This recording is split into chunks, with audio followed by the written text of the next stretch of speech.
Olá a todos. Mas bem, hoje nós iremos nos dedicar, centralizar a nossa observação àquele cenário que estamos visitando nestas últimas palestras, a ocorrência daquele Sermão do Monte. Estamos ali vinculados, situados no Evangelho de Mateus, entre os capítulos 5 e 7, mas em particular no capítulo 5, porque nos detemos sobre as bem-aventuranças. Não é? E como sabemos, as bem-aventuranças trata-se, portanto, de um roteiro de elevação espiritual que nos é ofertado pelo Cristo Jesus. Quando nos situamos neste ambiente de observar as bem-aventuranças, temos sempre a ideia daquilo que se configura nas sentenças simples, nas frases que ali estão expressas, como promessas do Cristo Jesus, não é? Porque estamos ali a observar, como aqui hoje nós vamos observar, bem-aventurados os que têm fome e sede de justiça, porque haverão de ser saciados. Então há uma promessa e ficamos encantados de ver Jesus e suas promessas para nós outros. Mas evidentemente que ali não tem apenas contemplada nessas sentenças uma promessa. Há também ali estabelecido um convite. Porque ninguém haverá de ser bem-aventurado ou ninguém haverá de ser saciado unicamente por algo que venha externamente e nos chega, não é? Seremos saciados, mas há necessariamente um convite, há uma necessidade de que nos transformemos e este roteiro é indelegável, nós temos que realizar este mistério de nos transformarmos nesta direção, ou seja, sermos aqueles que nos movimentamos em sede e fome em direção a Deus, para que sejamos também, aí sim, né, participantes desta promessa de sermos saciados. Então vejamos, esta é a ideia inicial que queremos trabalhar, porque, obviamente, quando estamos situando esta sede e fome por justiça, nós vamos ter uma ideia situada entre todos aqueles que querem ver o mundo em se vencendo o amor frente às trevas, vencendo-se, portanto, aquelas condições em que a fraternidade substitua a miserabilidade das relações humanas e que nós possamos, então, ter finalmente estabelecido entre todos os que habitamos esta terra a experiência em que Jesus nos recomendou amar ao próximo como a nós mesmos. Então é este roteiro que nós trazemos para essas nossas palavras da manhã de hoje, né? E aí queremos imaginar Jesus nos falando estas palavras fortes. São palavras fortes. Fome e sede de justiça, né? E pensamos esta fome e essa sede observando aquele cenário em que Jesus nos falava isso.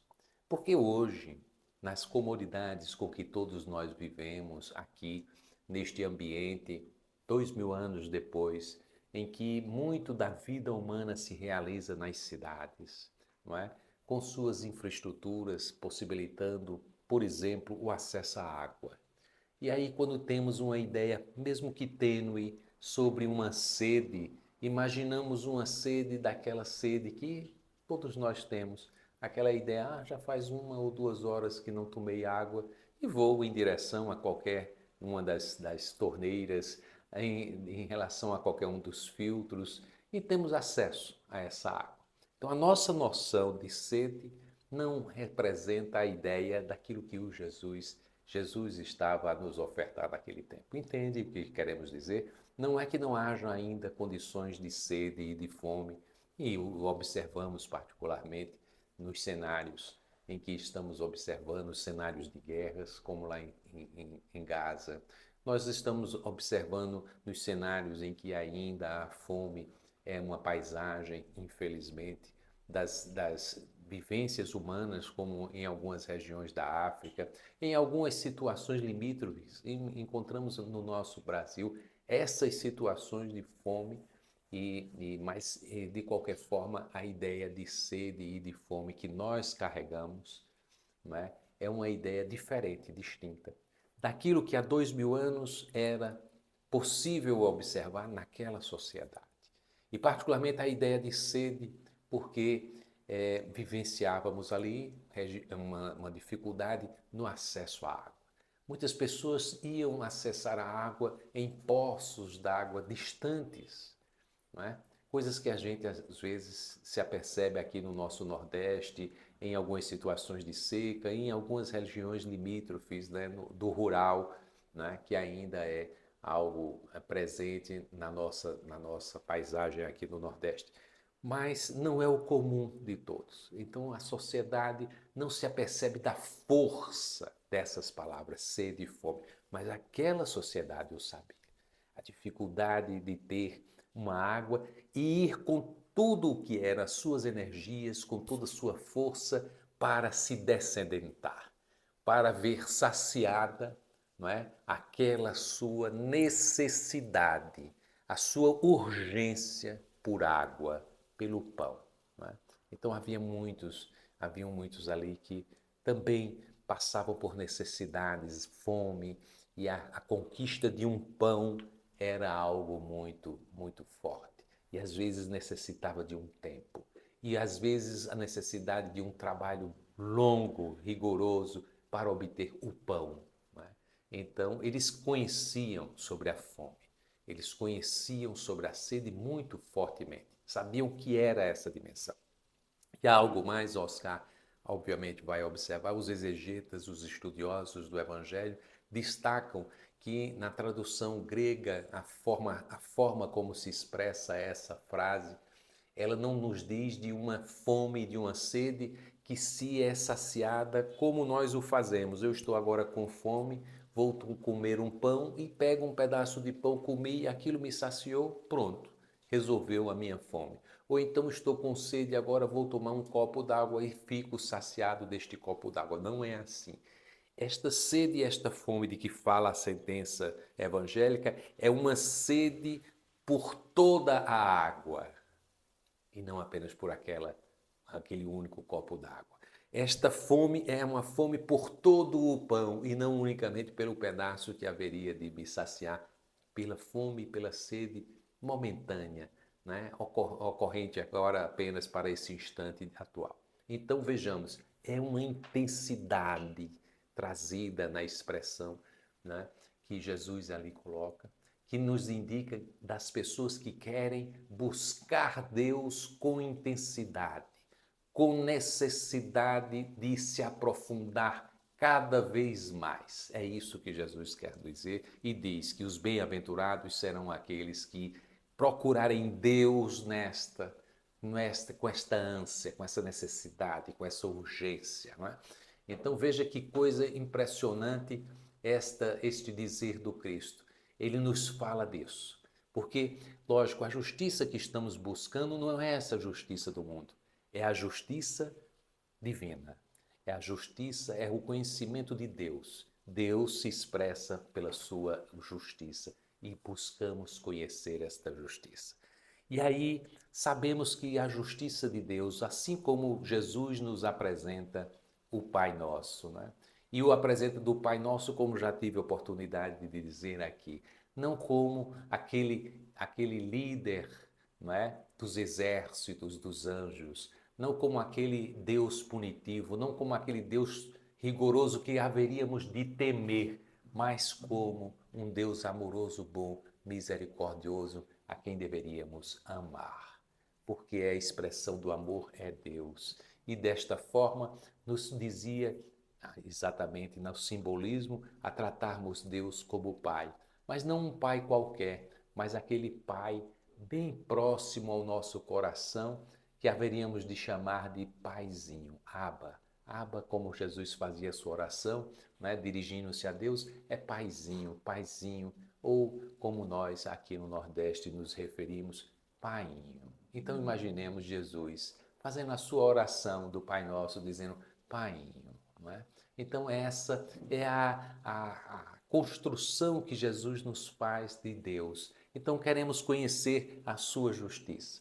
E aí nós que estamos, portanto, mergulhados nesta ideia, né, de traduzirmos todas as lições evangélicas, todas as lições trazidas pelo Cristo Jesus, na perspectiva do que a doutrina espírita nos conduz através da codificação que foi, não é, orientada e coordenada por Allan Kardec. Ela nos oferta a ideia no Livro dos Espíritos dessa lei de justiça, de amor e de caridade. E ali temos um roteiro estabelecido para a compreensão de como nos organizamos na vida para podermos nos equilibrarmos, nos reunirmos em torno deste caminho, né? Este roteiro de vida que é aquilo que a lei divina estabelece para caminharmos em direção à luz divina. Então, temos ali um roteiro e precisamos conhecer, aprofundar, ir ao encontro, não é? Então, eu gostaria de trazer unicamente para que nesse espaço curto a gente não possa aprofundar em mais exames, mas trazer esta ideia, né, que aqui reuni inicialmente como 4 dimensões dessa aproximação nossa deste conhecimento das leis divinas. Porque haveríamos de dizer que as pessoas que desejam ardentemente estar de acordo com estas leis, haveria de, em primeiro lugar, buscar ter uma vida em que se haja com retidão. Não é? Buscamos estar vinculados à lei divina e queremos agir com retidão. O que significa, em última instância, agir com retidão quando nós assim nos referimos. Então vejamos, eu quando digo que quero ser e agir com retidão, eu quero estabelecer com Deus uma relação direta, uma relação reta, não é? Porque, obviamente, eu posso me aproximar de Deus de diversas formas. E, em geral, buscamos outras formas e não agir com retidão, não é? Porque nós podemos encontrar, digamos que Deus se encontre ali, à minha frente, não é? Mas nós podemos ter caminhos diferentes para chegar a Deus ali pela frente. Eu posso buscar um caminho de arrodear esta casa, este quarteirão, e vir ali pelo quintal da casa e encontrar Deus. É uma possibilidade. Eu posso também ter um caminho em que eu vou me desviando por aqui e aqui, e encontro um e outro até chegar a Deus. Eu posso ter caminhos os mais variados para chegar a Deus. Mas aqueles que se dedicam à ideia de se aproximar da lei divina buscam o caminho reto, o menor caminho para chegar a Deus. Então este é um caminho de ajustamento. Nós nos sabemos aqui e ali perdidos no caminho, mas quando nos reunimos na ideia de ir ardentemente, com sede e com fome de justiça, da justiça divina, nós queremos agir retamente em direção a Deus. Então, essa é a primeira ideia. A segunda ideia é a de praticar o bem. Quando pensamos em praticar o bem, nós, em nos reunindo para pensar em dar respostas aos convites de Jesus, queremos agir como ele nos ensinou. Não é? Porque Jesus nos ensinou caminhos para ascendermos espiritualmente e nos falava assim: amai ao teu próximo como a ti mesmo. Não é? E acima de tudo, amai ao Pai. Então, nós temos um caminho tridimensional aí estabelecido. Nós certamente buscamos inicialmente, nesta busca de Deus, uma ideia da perfectibilidade, da perfeição que é Deus, e o imaginamos porque assim o fazemos. Nós queremos dar uma ideia de Deus e dizemos, Deus é grandioso, é infinito. E aí, normalmente, porque temos uma ideia de grandeza observando-nos uns aos outros e dizendo, fulano é mais alto do que eu, não é? E aí pensamos em Deus imenso e olhamos para o céu. Porque imaginamos que tem que estar mais acima Deus, né? Obviamente que Deus está em tudo e em todas as dimensões, não é? Para onde olharmos, encontramos Deus. Mas quando imaginamos Deus, fazemos este processo em nós mesmos de nos verticalizarmos, de olharmos para o céu, para o infinito, em busca de Deus, não é? E às vezes, quando fazemos isso, é como se esquecêssemos o que tem ao nosso redor e esquecêssemos de nós mesmos. Este é um roteiro que às vezes a gente faz. Nas longas encarnações que tivemos anteriormente, em algum momento buscamos Deus. E buscamos Deus nesta perspectiva de isolarmos-nos do mundo para ir em busca de Deus. É um caminho possível, né? Outras pessoas examinam de que é importante fazer o bem, mas ainda estão vinculados ao egoísmo e tudo mais, que diz, primeiro eu tenho que fazer o bem a mim. Aí busca fazer tudo de bom para si mesmo, né?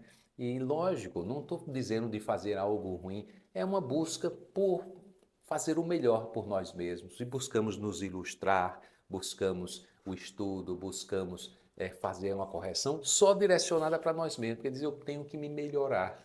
Né? Fazemos isto às vezes, né? E nos esquecemos de tudo.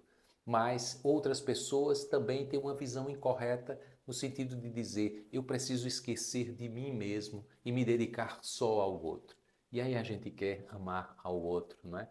Aquele que vai ocupar a nossa preocupação e nos esquecemos de nós mesmos. Tudo isso são caminhos que a gente realiza, mas não responde à ideia que Jesus nos proporcionou, porque o nosso esforço tem que ser em três direções. De fato, nos buscarmos a Deus na sua compreensão, na compreensão, não é, das suas leis, buscar a bondade, o amor, a misericórdia, a tolerância, que são todas coisas que nos aproximam de Deus.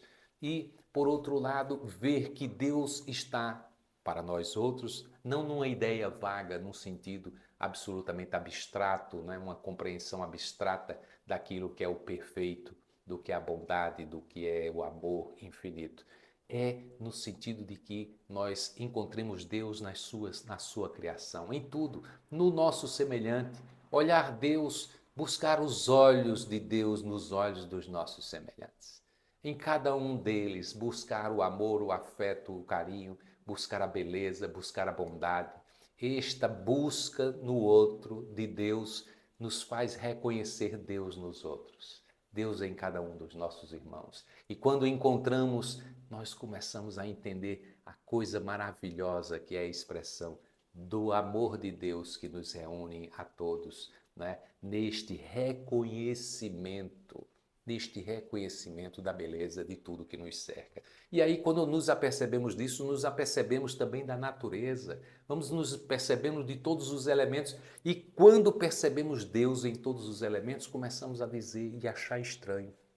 Como eu posso ferir as coisas de Deus? Como eu posso ferir a natureza? Como eu posso arrancar das entranhas das terras todas as coisas que utilizamos para a vida e deterioramos tudo ao nosso redor? Como é que eu faço isso? Como é que eu destruo os meus irmãozinhos, né?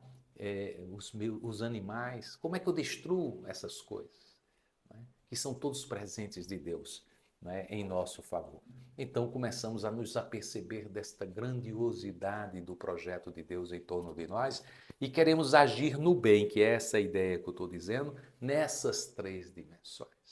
Né? Botar o melhor do nosso coração neste conhecimento de Deus, nesta busca por nos expressarmos em atendimento às necessidades dos nossos irmãos, todos os nossos irmãos, como nos dizia Francisco de Assis, o irmão Sol, a irmã Lua, os irmãos todos semelhantes a nós, humanos, né? Todos os animaizinhos, a terra, todos, né? E termos esta consideração amorosa pelas obras de Deus. E aí vamos entendendo melhor esta dimensão de praticar o bem em todas as direções, realizar o certo, o correto, o que reúne, o que coopera, o que ajuda, o que edifica, né? E aí o nosso coração modifica-se. E aí, noutra ideia, lutar contra as próprias imperfeições, porque já mergulhamos em nós mesmos, já agimos em direção a nós amorosamente. Aquela dimensão que falávamos, amar a tudo que nos cerca, mas amar a si mesmo, porque nós não podemos desconhecer essa preciosidade de Deus que somos nós. Nós somos algo precioso a Deus, né? E nada que façamos em relação aos nossos semelhantes esquecidos de nós faz sentido, não é? porque há a ideia muito clara presente em Jesus em nos dizer: amai ao próximo como a ti mesmo. Então, esse mergulho em nós mesmos faz com que consideremos os nossos erros, as nossas imperfeições, e aqui encontramos uma vaidade, aqui encontramos um orgulho, aqui encontramos uma prepotência, aqui encontramos a ideia de superioridade que às vezes carregamos em relação aos nossos semelhantes. Aqui existe um preconceito e temos que ir trabalhando essas manchazinhas no nosso coração para irmos nos purificando. E nesta ideia de purificação, passo a passo, vamos nos ajustando nas leis divinas. E, portanto, para dar uma ideia ainda mais forte sobre esta ideia em que já nos reconhecemos, não é?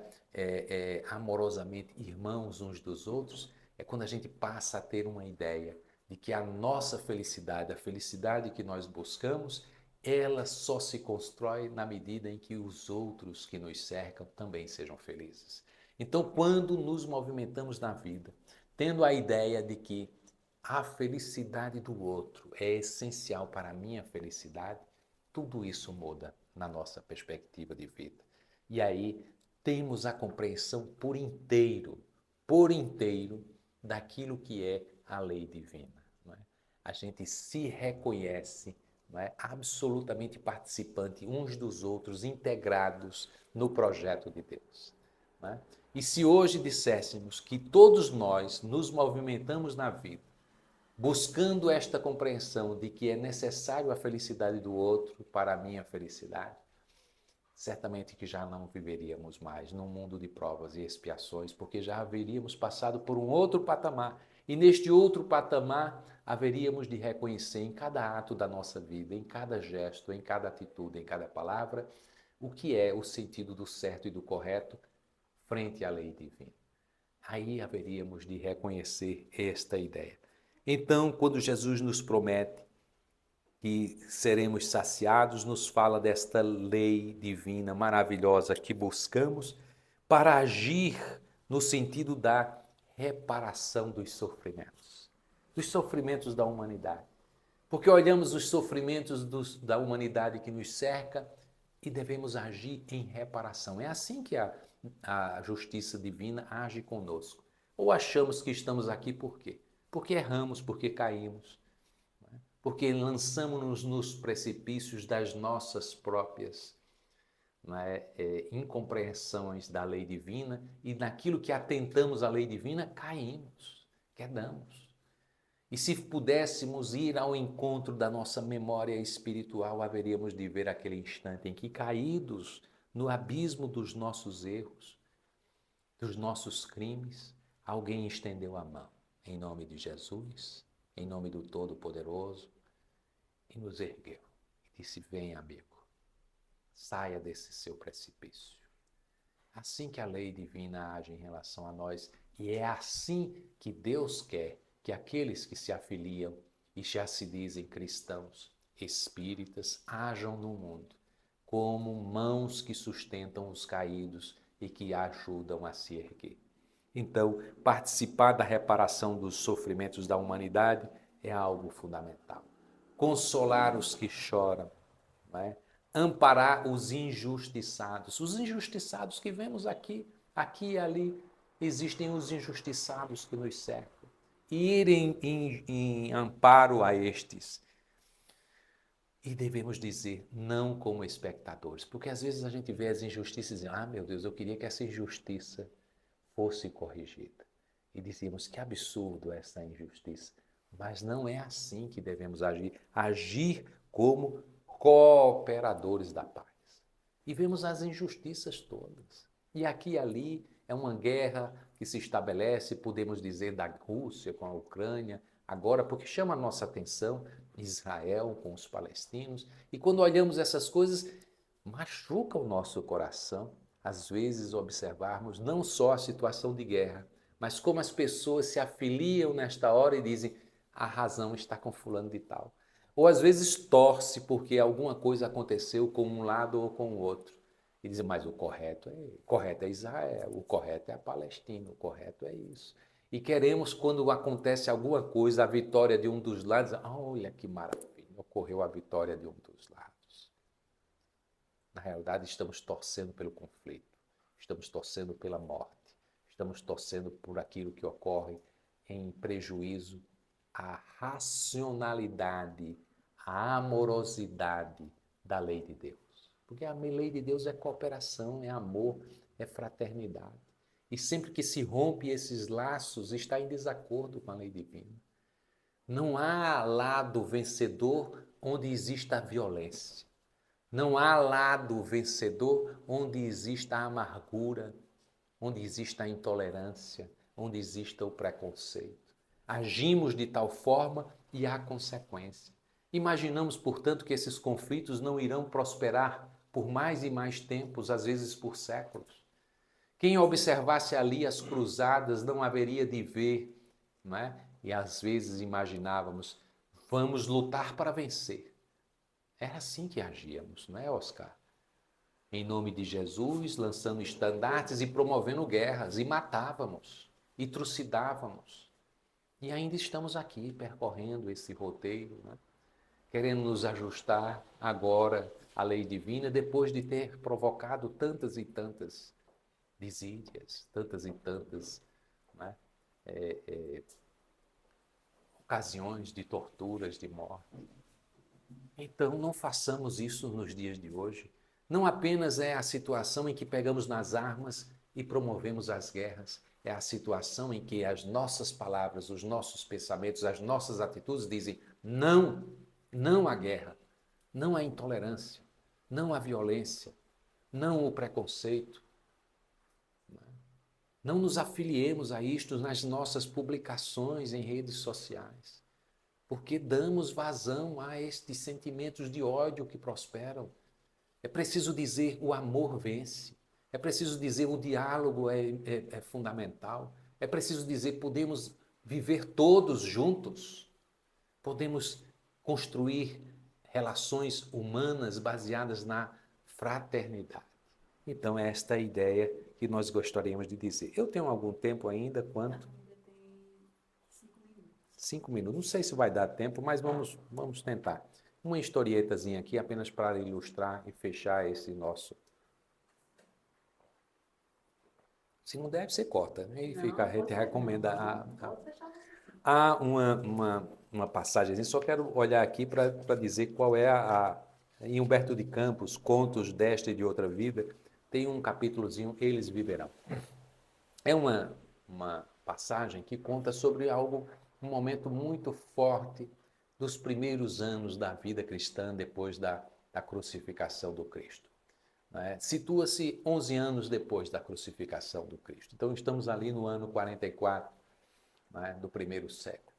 E ali, naquela circunstância, nós estamos vendo, e aí pensamos estamos todos nós acompanhando este roteiro, em que Tiago, irmão de João, é trazido a julgamento pelo Sinédrio e é carregado pela soldadesca, e quando caminha em direção àquele pátio grande, onde se fez um julgamento, daqueles julgamentos que se faziam, com condenações baseadas em acusações absolutamente espúrias, porque o acusavam como ladrão, como alguém que tivesse um falsário qualquer. São acusações torpes que foram lançadas contra aquele coração bondoso, fiel a Jesus Cristo, generoso de Tiago. E quando levaram ele para este julgamento, Pedro assistia, o populacho lançando todos os tipos de imprecações, seja condenado à morte, à morte. Era aquele mesmo ambiente onde Estevão havia sido apedrejado. E naquela condição em que se fez aquele julgamento infamante, mais uma vez, mais um outro julgamento infamante, ele é lançado e aprisionado, amarrado em um madeiro, e ali a soldadesca vem com a espada e faz a decapitação daquele coração generoso de Tiago. E aquilo amargura profundamente Pedro. Pedro, isso aqui, estou falando aqui da lavra de Humberto de Campos, portanto, da psicografia de Chico Xavier, e diz Humberto de Campos que Pedro, quando volta para sua casa, né, amargurado, carregava pensamentos aqui e ali vinculados em vingança. Né? E esses pensamentos não saíam e ele se amargurava duplamente, porque era uma amargura em considerar aquilo que ele visualizou da morte de Tiago e ver também os acusadores ali, né, em aparente vitória. Né? E ali ele selecionando aquelas imagens, ele dizia, mas se Jesus estivesse comigo, ele haveria de me trazer uma palavra para melhor enfrentar esta situação.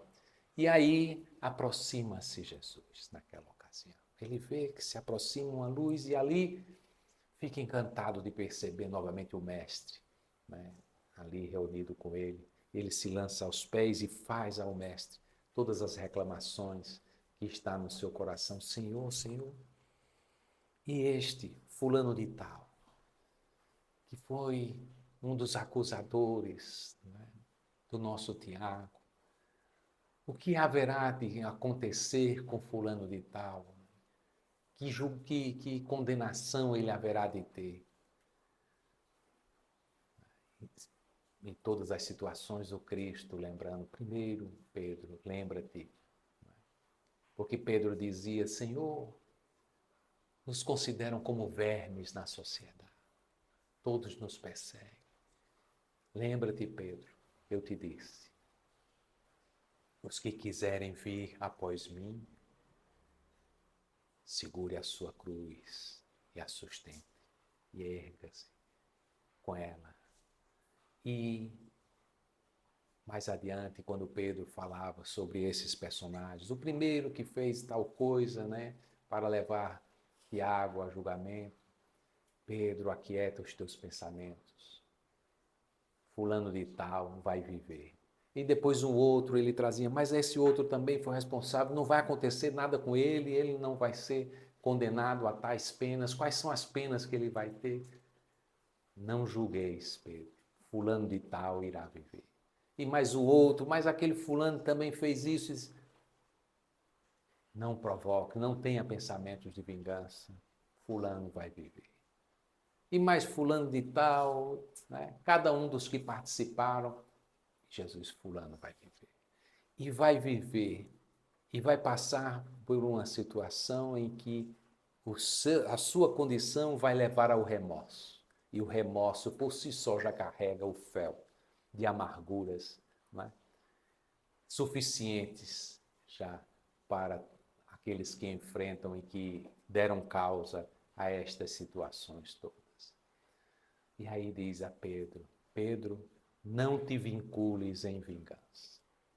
Aquele que carrega o fel das amarguras do remorso, carrega dores excruciantes, e eles viverão. Então nos dava a ideia desta justiça que se expressa nas condições em que, por mais viver, e quanto mais viver, todos haveremos de passar por estas situações de reajustamento. E naquela condição, dizia na história trazida por Humberto de Campos, que eu estou reunindo rapidamente porque o tempo é curto, e a Pedro, portanto, enquanto chorava, absorvendo as lições do Cristo Jesus, quando levanta os olhos, ele já não mais estava apenas à luz da lua que se estabelecia no ambiente.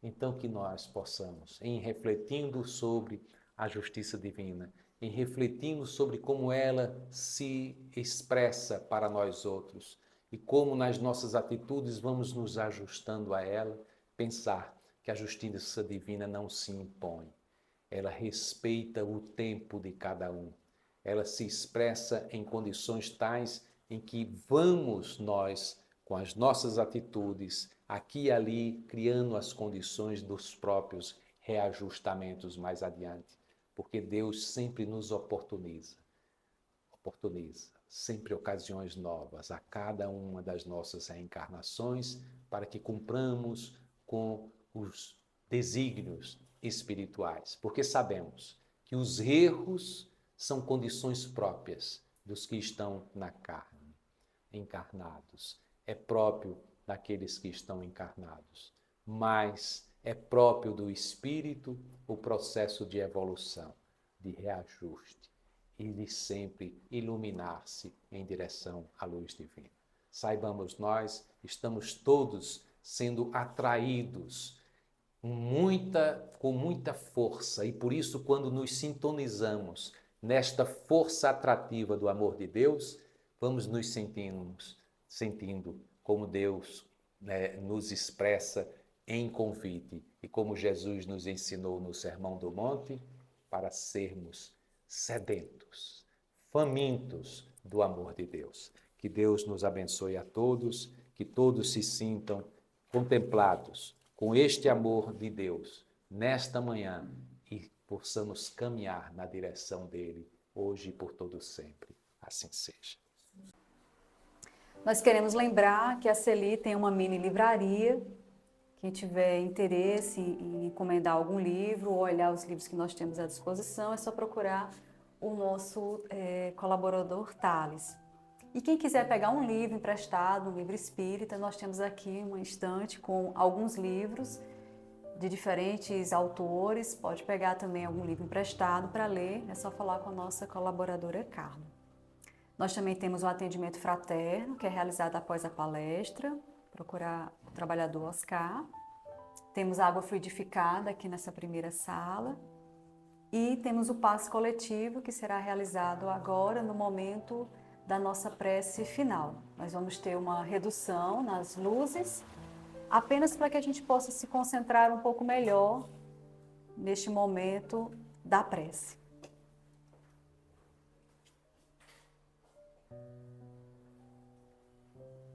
Que possamos, respirando mais devagar e desacelerando os nossos pensamentos, permitindo-nos embalar pela melodia da música, criando assim um clima propício para este momento tão ímpar que é o momento da prece. Jesus amigo, gratos estamos pela oportunidade de conhecer, relembrar o Teu Evangelho. Tu bem conheces as nossas necessidades, os desafios pelos quais estamos passando. E por isso queremos dizer, sim, Jesus, queremos ter a sede e a fome de justiça,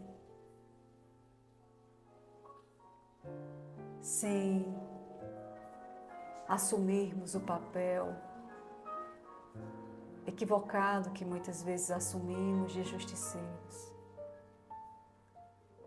Queremos desenvolver a empatia, a tolerância, a compreensão. Ajudai-nos neste propósito. Ajudai-nos a sair daqui mais reflexivos em relação às palavras que nos foram ditas. Ajudai-nos a sermos melhores no nosso dia a dia e que consigamos manter essas vibrações de paz que nos envolvem, não somente neste instante, mas quando sairmos daqui e nos dias que se seguirão. Fica conosco, Mestre. Precisamos muito de Ti.